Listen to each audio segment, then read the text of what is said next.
El toro de Falaris. Empezamos en la cuna de la filosofía, la antigua Grecia. Aquí inventaron un toro de bronce gigante, completamente hueco. Metían al prisionero ahí dentro y encendían una enorme fogata justo debajo de la panza del animal. Lo verdaderamente sádico no era solo que la persona se cocinara viva sobre el metal al rojo vivo. El creador de este aparato diseñó un sistema acústico de tubos y trompetas de metal dentro de la nariz del toro. Cuando la víctima gritaba desesperada por el oxígeno y el dolor, el sonido salía distorsionado hacia el exterior, haciendo que el toro pareciera rugir con una fuerza descomunal. Cuando el inventor le presentó el toro al tirano Falaris, esperando una gran recompensa económica, el gobernante quedó tan asqueado por su crueldad que le dijo: «Pruébalo tú primero». Lo metieron, escucharon los rugidos, y justo antes de que muriera, lo sacaron para tirarlo desde un acantilado. Al final, también terminó usando su mismo toro. El águila de sangre. Los vikingos tenían fama de resolver todo a hachazos, pero este castigo, reservado exclusivamente para los peores traidores, supera cualquier límite de la imaginación. Con la víctima atada boca abajo y totalmente consciente, el verdugo dibujaba la silueta de un águila en su espalda con un objeto afilado. Después, iba separando cada una de las costillas de la columna vertebral, una por una, doblándolas hacia afuera como si fueran alas de hueso. Para aumentar el sufrimiento a niveles inhumanos, frotaban sal gruesa directamente sobre la carne viva expuesta. El toque final consistía en sacar los pulmones aún palpitantes, a través de la espalda. Visualmente, la combinación de las costillas abiertas y los pulmones inflándose por el aire parecía un par de alas ensangrentadas aleteando.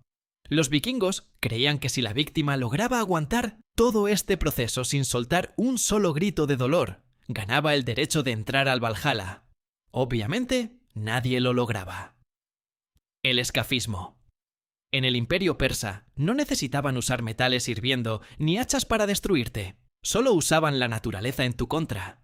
Te metían dentro de una canoa de madera y te tapaban con otra exactamente igual encima, dejando por fuera únicamente tu cabeza, tus manos y tus pies, simulando una especie de ataúd flotante. Los verdugos te obligaban a tragar leche y miel en cantidades industriales. Si te negabas, te picaban hasta que tragaras. Esto te provocaba una diarrea masiva en cuestión de horas, llenando el interior de la canoa con tus propios desechos. Luego, te untaban más miel en la cara, los ojos y el cuello, y te dejaban flotando en un pantano estancado bajo el sol abrasador. El olor a putrefacción y dulce atraía a miles de avispas, hormigas y moscas. Los insectos no solo te picaban por fuera, se metían dentro de la canoa, empezaban a reproducirse y a devorarte. Los verdugos regresaban cada día a alimentarte a la fuerza, para que no fallecieras de deshidratación, logrando prolongar esta agonía de película de terror hasta por 17 días seguidos. El lingchi. En la antigua China, la ejecución no era un acto rápido, sino una demostración de precisión quirúrgica y humillación pública, que podía durar días enteros. El lingchi consistía en amarrar al criminal a un poste de madera en medio de la plaza del pueblo. El verdugo, utilizando una serie de objetos ultra afilados de diferentes tamaños, comenzaba a cortar pequeños trozos de los brazos, el pecho y las piernas, uno por uno. El verdadero reto del verdugo era hacer hasta 1000 cortes perfectos, sin tocar ninguna arteria importante, evitando que el prisionero acabara por pérdida de sangre antes de tiempo. Para mantener a la víctima despierta y consciente de su propio desmembramiento, a menudo le daban pequeñas dosis de opio que bloqueaban el desmayo pero no el dolor psicológico. La gente del pueblo se reunía a ver el acto como si fuera un teatro. A veces, las familias de los condenados ahorraban todo su dinero para pagarle un soborno secreto al verdugo. Si éste aceptaba el dinero, escondía un objeto largo y, simulando un error, daba el corazón en el tercer o cuarto corte para ahorrarle el sufrimiento. Si eras pobre, tenías que ver cómo tu cuerpo desaparecía pedazo a pedazo durante horas. El desmembramiento por caballos. Terminamos este bloque en la Europa medieval, donde el desmembramiento con caballos era el castigo estelar reservado para los traidores a la corona, o los que intentaban asesinar al rey. El proceso parecía simple en papel. Te amarraban sogas gruesas en las 2 muñecas y en los 2 tobillos, y cada soga se ataba al arnés de 4 caballos salvajes colocados en direcciones opuestas. Cuando el verdugo daba la señal, los jinetes azotaban a los caballos para que jalaran con toda su fuerza hacia el norte, sur, este y oeste. Pero aquí está el dato físico que la mayoría de las películas omiten. Los tendones y músculos humanos son increíblemente elásticos y resistentes. En la vida real, los caballos jalaban, y jalaban durante horas saltando y corriendo, pero solo lograban estirar el cuerpo como si fuera un chicle gigante, dislocando los hombros y las caderas. Cuando los animales caían exhaustos y no podían romper las articulaciones, el verdugo tenía que intervenir con un objeto para cortar y ayudar a que los caballos finalmente terminaran el trabajo por separado.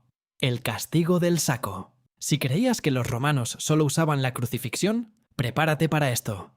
Para los peores criminales de Roma, especialmente los que traicionaban a sus propios padres, inventaron la poena culei. Te desnudaban por completo y te metían dentro de un saco de cuero gigante a prueba de agua. Pero no ibas solo. Dentro del saco metían contigo a 4 animales vivos: una víbora, un gallo, un perro y un mono. Luego cosían el saco para cerrarlo de forma hermética y lo lanzaban al mar. Morías ahogado en la oscuridad absoluta mientras los animales, vueltos locos por el pánico, te arañaban y mordían por dentro. El desollamiento vivo. En el México prehispánico, los aztecas llevaron los sacrificios a un nivel sumamente gráfico. Durante las fiestas dedicadas a sus dioses, los sacerdotes practicaban el desollamiento con los prisioneros de guerra. Con cuchillos de obsidiana, que cortaban más que un bisturí moderno, le quitaban toda la piel del cuerpo a la víctima en una sola pieza, tratando de mantenerla viva el mayor tiempo posible, para que sufriera el aire congelado directamente en los músculos. Lo más perturbador venía después. El sacerdote se ponía la piel como si fuera una chamarra y bailaba con ella durante días frente al pueblo para simbolizar la renovación de la tierra. Empalamiento científico. El empalamiento fue usado por muchas culturas, pero el Imperio Otomano y el famoso príncipe Vlad, el Empalador, lo convirtieron en una ciencia del dolor. Consistía en atravesar el cuerpo de la víctima con una enorme estaca de madera clavada en el suelo. Pero aquí está el truco. La punta de la estaca no era afilada, sino completamente redondeada y engrasada. Esto se hacía a propósito, para que el poste no perforara ningún órgano vital mientras entraba por el cuerpo. La gravedad iba bajando a la víctima lentamente. Podías pasar hasta 3 días enteros colgado, completamente consciente bajo el sol, esperando a que la estaca terminara de salir por tu hombro o tu boca. Si te gustó el video, no olvides dejar tu like y suscribirte para no perderte el próximo video. Me estarías ayudando mucho. ¡Nos vemos pronto!